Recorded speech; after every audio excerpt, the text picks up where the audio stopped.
La empresa no se hace responsable por las opiniones e informaciones transmitidas en este espacio. Las declaraciones y conceptos emitidos en las entrevistas y programas son de la exclusiva responsabilidad de sus productores, conductores e invitados.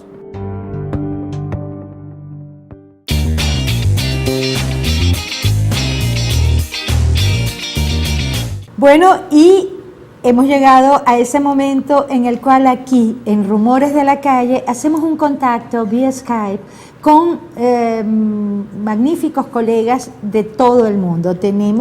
Podríamos hablar de corresponsalías en muchísimas partes del mundo. Y hoy, como ya es costumbre, está Ricardo Angoso. Ricardo Angoso es el corresponsal de la revista Cambio 16 en Colombia y en Latinoamérica en general. Y además es un columnista fijo del portal Gente1.com. ¿Cómo estás, mi Ricardo? ¿Cómo te ha ido?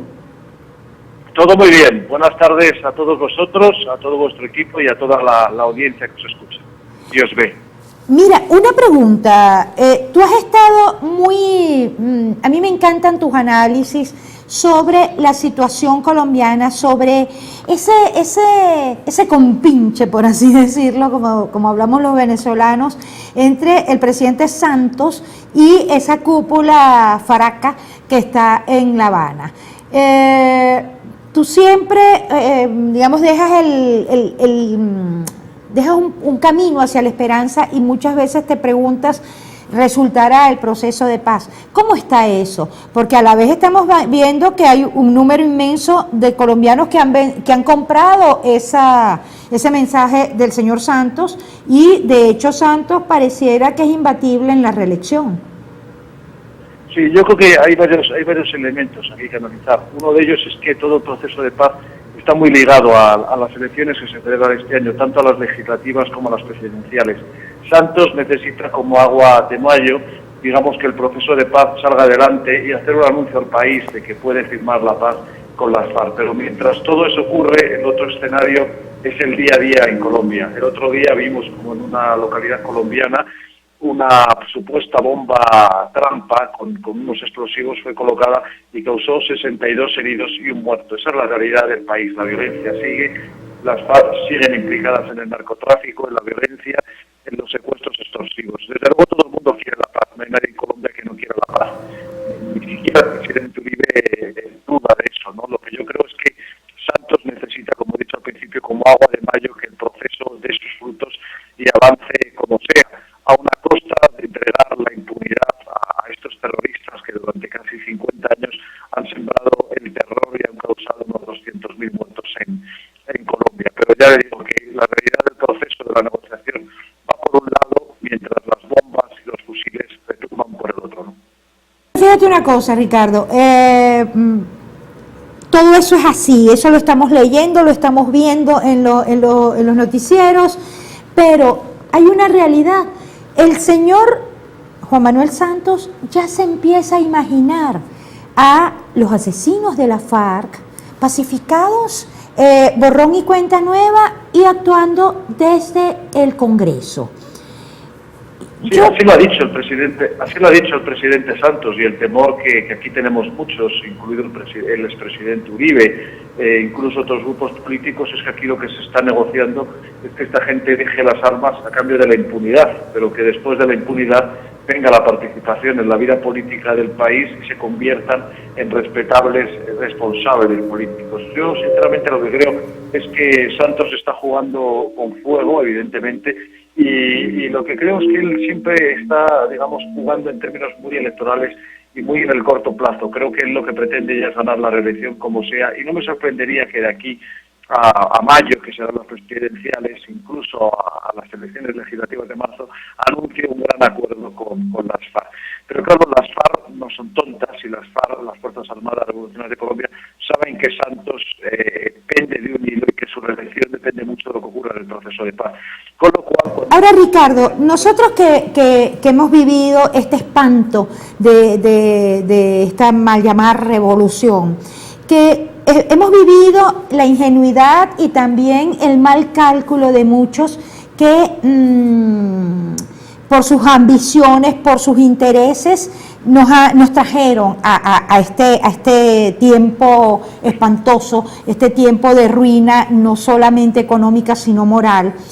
No está jugando el pueblo colombiano, no está jugando el presidente Santos con el pueblo colombiano por su propio interés. Pues yo creo que por primera vez se está abriendo aquí la puerta de que haya un efecto contagio parecido a lo que ha ocurrido en Venezuela, en Ecuador, en Bolivia y en Nicaragua.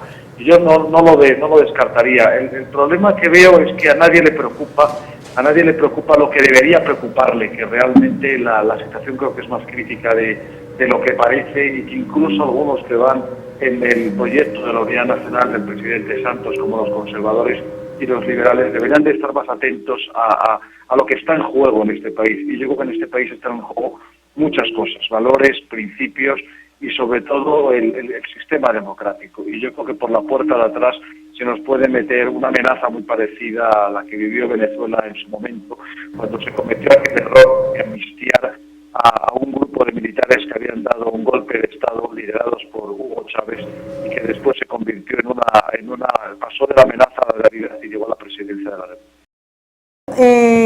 Estas fuerzas castrocomunistas se dieron cuenta de que una vía expedita, perfecta para llegarle al poder era la vía electoral. Ya esta gente que ha sido la lucha de ellos convertirse en un partido político, en fuerzas beligerantes, y allí los tienes. Ya están a la pata, ya están en la puerta del Congreso colombiano. Sí, y además no te olvides de una cosa. Estas fuerzas, como tú dices, utilizan la vía electoral, la vía democrática, utilizan los ordenamientos políticos legales, utilizan todo lo que el sistema democrático les permite, utilizan los medios de comunicación, tienen todas las garantías. Pero una vez que llegan al poder, subvierten el sistema político y lo convierten en un sistema dócil que ellos puedan domar, lo que ha hecho, digamos, la revolución bolivariana, que tú conoces muy bien, el socialismo del siglo XXI en Venezuela. Dominan al final todas las instituciones, se reeligen sin tener derecho a ello, como ya está ocurriendo en toda América Latina, donde estamos viendo la moda del reeleccionismo. Pero en cualquier caso, lo que hacen es subvertir las reglas de juego una vez que llegan al poder. Utilizan el sistema democrático, como hizo Hitler en su momento, en el año 33 en Alemania, y una vez que llegan al poder, cambian las reglas del juego para quedarse en el poder.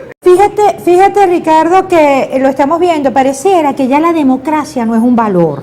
Dentro de poco se van a ir en cambote todos los presidentes de América Latina para Cuba, porque la democracia dejó de ser un valor.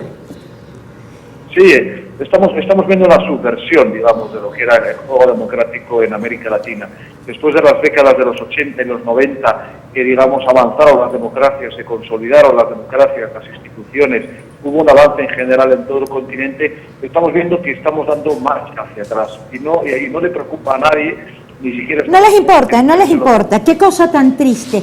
Yo, lamentablemente, tenemos los tiempos, como en todo medio televisivo y radial, los tiempos muy concretos.